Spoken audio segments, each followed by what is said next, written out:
At breakfast, Mom announced that there would be a meeting on Saturday, a pet meeting. That's when we would let her know if we had saved enough money. That's when we would discover what sort of house we would be living in. Would we have a lousy, catnip-infested, stuck-up, stinking cat house, or a friendly, outgoing, best friend, boasting dog one? Are you guys getting close to earning enough money, Mom asked. The month is almost over. Very close, I said, my mouth full of oatmeal. Exceptionally close, said Lexi, nearly coughing up a cornflake.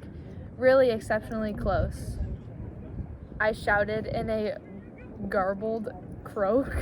Some oatmeal dribbled down my lip. Lexi didn't even try to top me.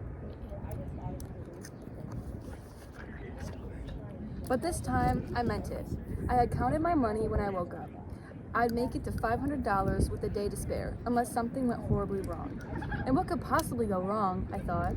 After all, karma was on my side. We'll see you on Saturday, said Mom.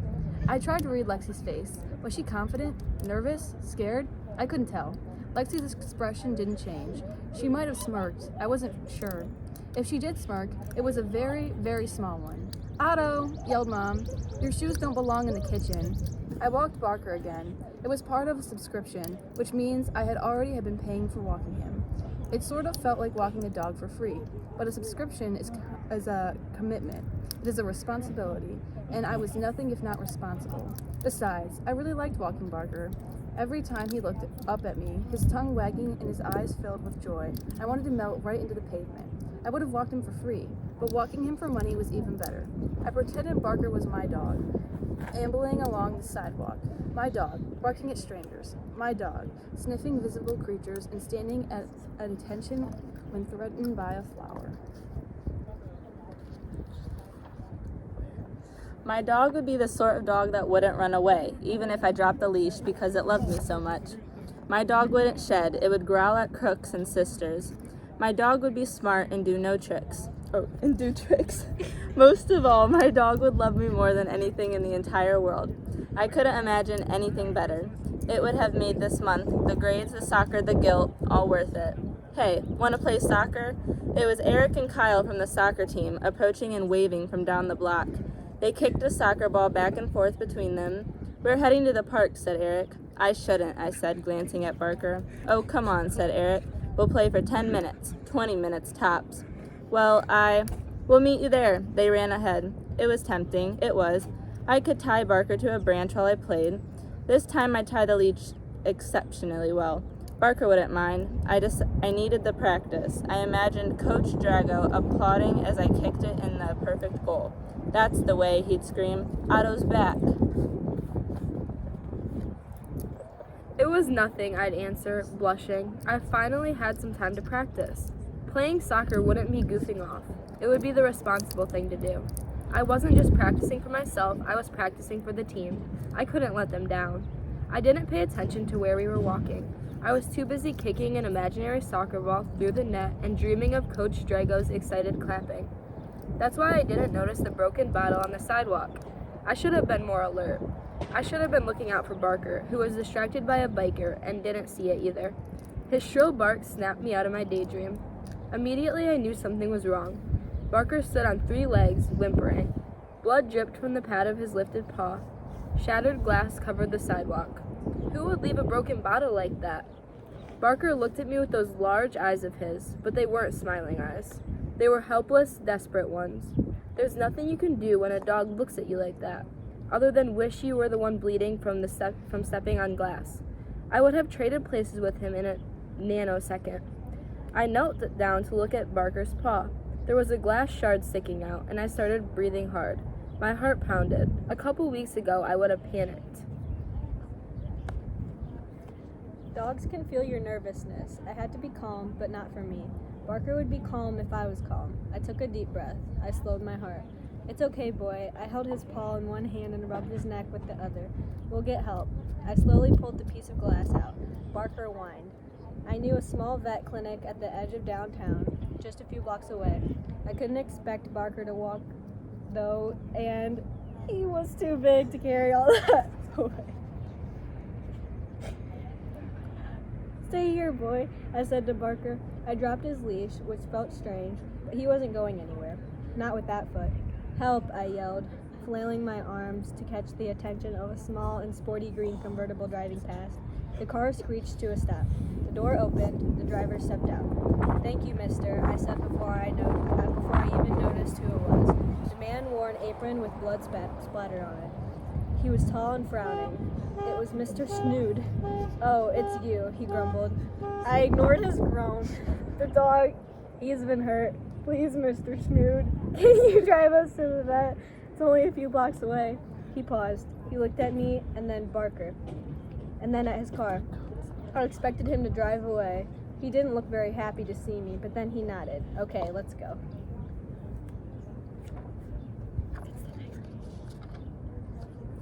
As it turned out, Mr. Snood wasn't so bad. He helped me carry Barker to the car and put him in the passenger seat. I climbed into the very tiny back. I could only fit on the seat by sitting sideways. You should call your mother, Mr. Snood said, taking out his cell phone. No, she's out of town, I blurted out. I didn't want Mom to hear about this. Or Lexi. She would just say I was being irresponsible and that's why the dog got hurt. No, I needed to prove I was mostly responsible, but that I was really responsible. Who can I call? No one, I'm fine. Really, just hurry. When we pulled up to the animal clinic, Mr. Snood helped me carry Barker into the building. There were 4 or 5 chairs in the waiting room, but they were people chairs, which was kind of crummy for the animals. They were the ones who were sick. There was a bulletin board with pictures of dogs that owners must have sent in. I doubt the dogs dropped them off. I recognized a couple from my dog party. Typical? The place smelled like cleaner. For some reason, I thought it would smell like animals. Thanks, Mr. Snood. You can go now. We'll be okay. Mr. Snood sat down. I'll wait. You might need a ride back home. He grabbed a dog magazine from the end table and opened it. As I said, Mr. Snood turned out to be pretty decent when you weren't knocking over his cans or putting grocery bags in the wrong car. A man in a white lab coat was eating a fast food hamburger behind the counter. He had a scraggly white beard that reminded me of a sheepdog. I didn't know who he was until he put down his burger and walked around the counter and held out his hand. It had mustard on it. Sorry, I'm eating a late lunch. I'm Dr. Radis. What happened? He wiped his mustard fingers on his sleeve. Still, I didn't bother to shake it. His name is Barker. He stepped on some glass, I said. Is he going to be okay? We'll take good care of him. The doctor assured me. He looked more closely at the paw. It doesn't look so bad. More of a puncture. Let's clean it up. Dr. Radis lifted Barker and carried him. Your dad should come too, he said, nodding to Mr. Snood. Oh, he's okay right here, I blurted, avoiding the whole that's not my dad and this isn't my dog conversation. I didn't know whether the doctor would treat Barker if he knew he wasn't my pet. He faints at the sight of blood and he doesn't speak English.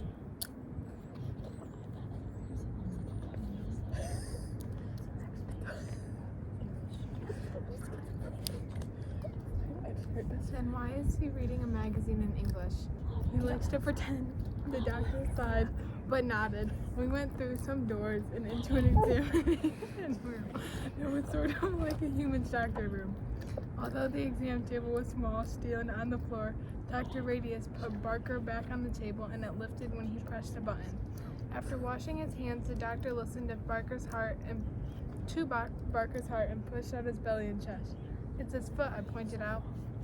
Just checking, said the doctor. Finally, he treated the paw. It's okay, Barker, I said, petting his side.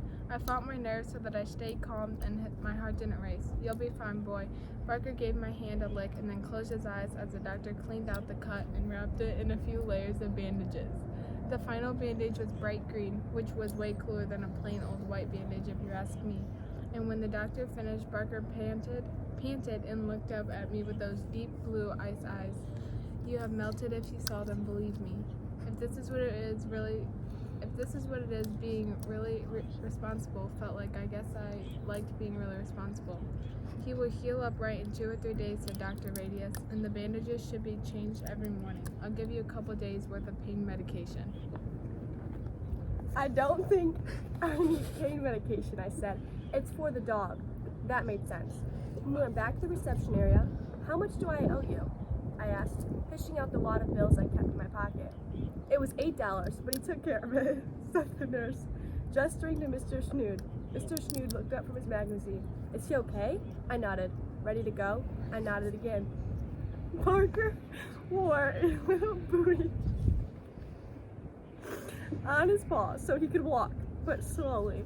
It obviously hurt. But he didn't complain. That was sort of the stand-up dog Parker was. I want to pay you back, I said, Mr. Schnood, as we approached his car. This was my responsibility. It's on me. I'm sorry I had to fire you. We call us even now. He leaned over to me and whispered, Miss Prince is a pain in the rear if you ask me. I got into the back seat, but I couldn't let him pay. I was the one who was responsible. Me. I removed $80 from my pocket. Here, I said, thrusting it forward as Mrs. Schnood backed out of the parking lot. He shooed me away with his hand. It's on me. I insist, I said again, but putting the money on the front seat. My mom will pay me back, which of course was a lie. But Mr. Schnood shrugged and he took the cash. Thanks for driving, I added. No, thank you. That magazine I was reading gave me an idea for a new display. A pyramid of dog food bags. He paused. Bags, not cans. He added morally. After driving in silence for a bit, he said, I guess you can come back to the store. Not to work. Quickly added, but to shop. You're not so bad, kid. You're not so bad either, I guess, I added awkwardly. Mrs. Mudson didn't take the news of her dog's injury as badly as I thought she might. I explained what happened and gave her instructions for taking care of Barker. I didn't think she was going to hire me again, but she didn't yell or threaten to sue me. That night at home, I lay in bed with my shoebox next to me. I counted my money twice. There was no way I could earn enough money for a dog now. I had even missed all of the rest of my appointments that day because of the vet visit. I called my customers to explain. They were understanding, except for Mrs. Linkletter, who complained that she never should have bought a subscription. I told her I would throw in an extra dog walking day, and that made her happier. But I knew I'd already lost the challenge, and there was nothing I could do to make enough money to win short of selling all my clothes and my mom's computer. And selling my mom's computer wouldn't get me a dog. It would just get me grounded for the rest of my natural born life, my unnatural life, and probably 3 of 4 other lives as well. Yet I felt calm, just like they say you're supposed to feel when you walk dogs. Even though I was going to lose the challenge, even though I would be living with a cat, I had taken responsibility. Being responsible means accepting what happens even when things don't go right. Being responsible means not blaming someone else either, even though I really wanted to blame everything on Lexi.